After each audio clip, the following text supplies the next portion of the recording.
Bismillahirrahmanirrahim. Assalamualaikum warahmatullahi wabarakatuh. Salam hangat, salam kebajikan, salam pangestu, salam sejahtera, salam perdamaian untuk kita semua. Alhamdulillahirrabbilalamin. Wabihi nasta'in wa ala umuri dunia wadin. Wassalatu wassalamu ala asrafil mursalin wa khatamin nabiyyin. Sayyidina awalina wal akhirin. Sayyidina Muhammadin wa ala alihi wa sahbihi ajma'in. Rabbi israhli sadri wa yassirli amri wa hlul 'uqdatam min lisani yafqahu qawli. Amma ba'du. Apa kabar kita semua? Semoga kita sehat selalu dan selalu dijaga oleh Allah Subhanahu wa taala. Puji syukur kehadirat Allah Subhanahu wa taala yang telah memberikan kita nikmat dan karunia kesehatan secara jasmani dan rohani. Dengan nikmat iman dan Islam, semoga kita menjadi orang-orang yang selalu bersyukur kepada Allah Subhanahu wa taala. Salawat beriring salam marilah kita curah limpahkan kepada baginda agung mulia baginda Kanjeng Nabi Muhammad SAW yang telah membawakan kita semua dari zaman kegelapan hingga zaman yang sekarang yang cerah seperti ini, dari agama Islam yang sangat mulia di sini. Semoga kita selaku umatnya menjadikan kita selalu menjadi toladan untuk orang-orang di sekitar kita dan mendapatkan syafaat di yaumil akhir nanti berkat Kanjeng Nabi Muhammad SAW. Amma ba'du. Langsung saja perkenalkan, nama saya Hairil Anwar, Prodi Ekonomi Syariah, Institut Agama Islam Bunga Bangsa Cirebon, dan di sini akan menjelaskan tentang manajemen sumber daya manusia, dan dosen pemangku saya adalah Bapak Haji Ahmad Munajim MM. Dan di sini kali ini kita akan menjelaskan tentang di dalam manajemen sumber daya manusia itu di dalamnya ada SOP, atau yang saya bahas kali ini adalah standar operasional prosedur atau SOP disiplin kerja. Dan apa sih standar SOP itu? Nah, di sini akan membahas tentang pengertian dan arti penting dalam disiplin kerja.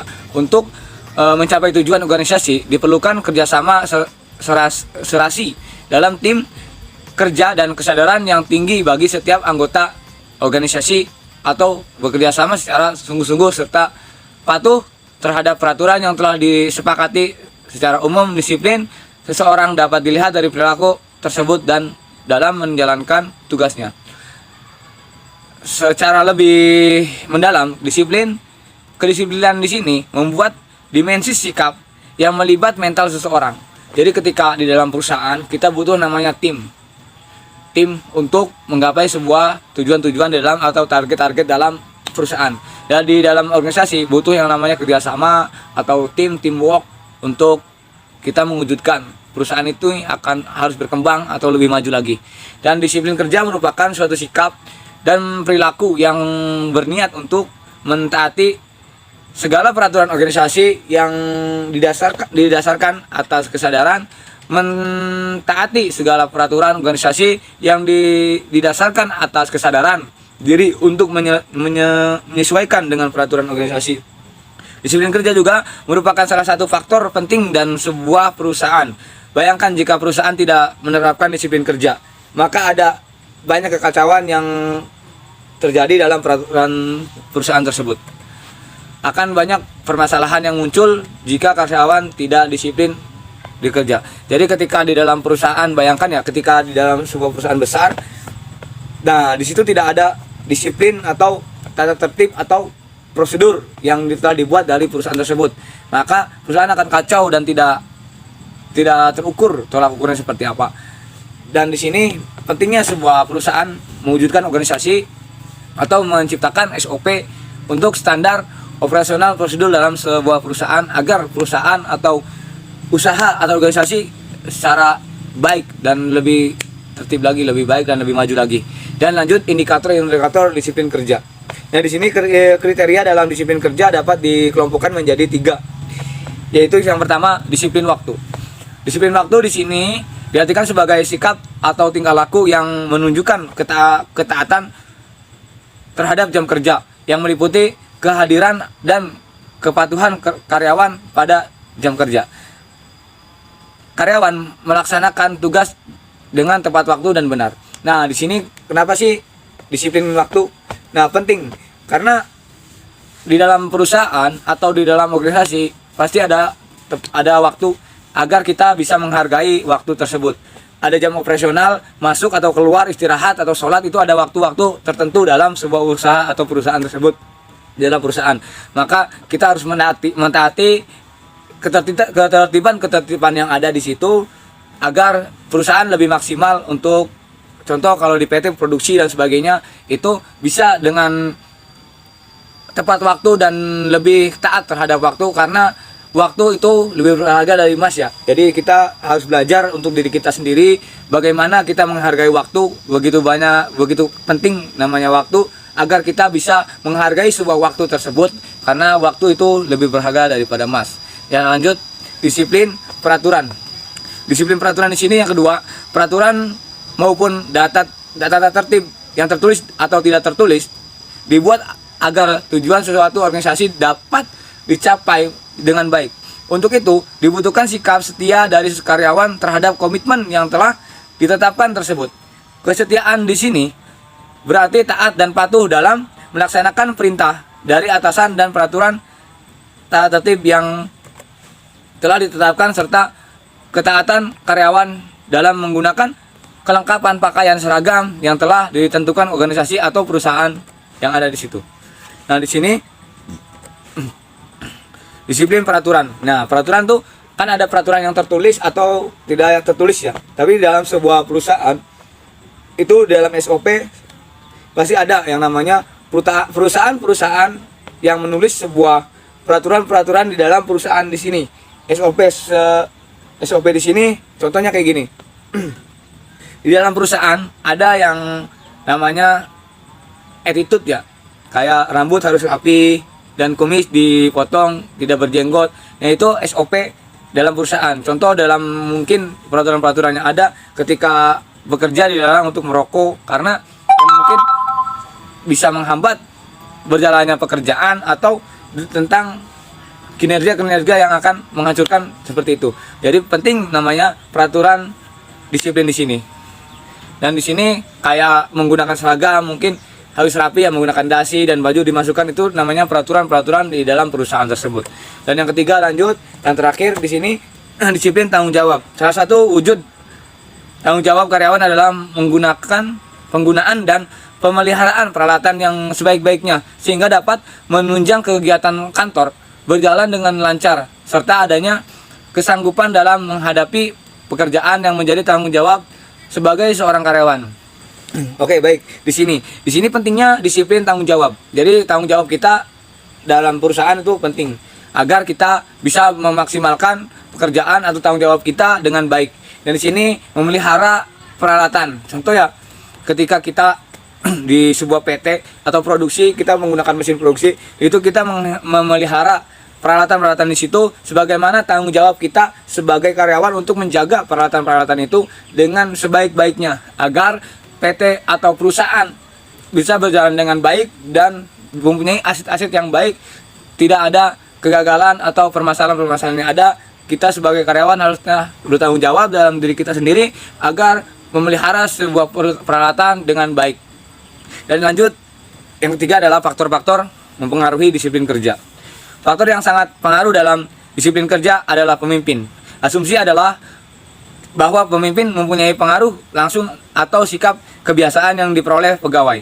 Kebiasaan itu ditentukan oleh pemimpin, baik yang iklim atau suasana kepemimpinan maupun melalui contoh pribadi.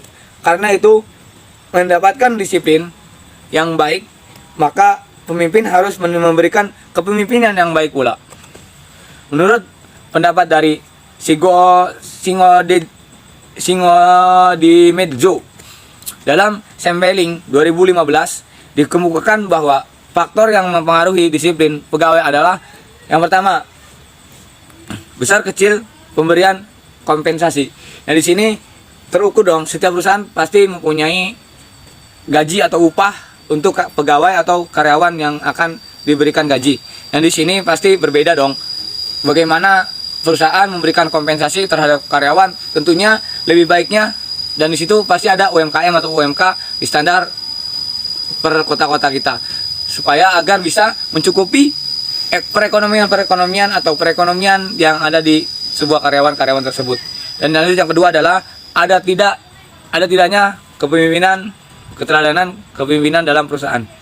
Jelas, seorang pemimpin atau leadership bisa mencontohkan, menjadikan tali keteladanan untuk bawahan-bawahan yang akan menilai dari sudut bawah ke atas untuk menilai sosok seorang pemimpin yang baik untuk menjadi keteladanan para bawahan. Contoh seperti SPP yang di atas kan ada staf-staf atau bawahan anggota di sini.